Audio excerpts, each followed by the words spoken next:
જ્યારે પણ 10-12 વર્ષનો છોકરો હાથમાં કોઈ ધર્મગ્રંથ લઈને બકવાસ ચાલુ કરી દે ત્યારે સમજી જવાનું કે દેશનો શિક્ષિત વર્ગ આઈ થિંક માઇનસમાં જતો રહેશે. ભાઈ, જે ઉંમરમાં ભણવાનું હોય એ ઉંમરમાં તમે કોઈ બાળકને ધર્મગ્રંથ આપો છો?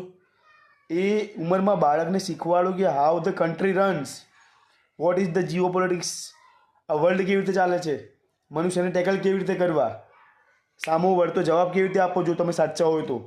અને તમે વાહિયાત આઈડિયોલોજીમાં છોકરાને નાખી દો છો. અને મને તો તરત જ ખબર પડી જાય જો 10, 12, 14 વર્ષનું બાળક હાથમાં કંઈ ગ્રંથ લઈને એની બકવાસ ચાલુ કરી નાખે.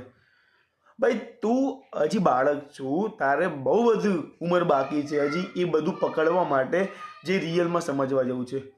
અને ધર્મગ્રંથ પકડવું હોય તો ભગવદ્ ગીતા પકડો, ત્યારે ખબર પડશે કે કૃષ્ણ ભગવાને પણ કર્મયોગ કરવાનું કીધું છે કે નહીં, કે એક ને એક વસ્તુ વાળે ઘડીએ.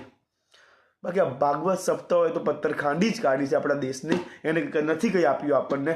એક જ ધર્મગ્રંથ છે શ્રીમદ ભગવદ્ ગીતા. એને વાંચ્યું ને ત્યારે તમને રિયાલિટી સમજ પડશે કે આખું વર્લ્ડ એક કુરુક્ષેત્ર છે અને ત્યાં માત્ર ને માત્ર લડવું, તમારો સત્યનો અવાજ ઉપાડવો એ જ કાપી છે.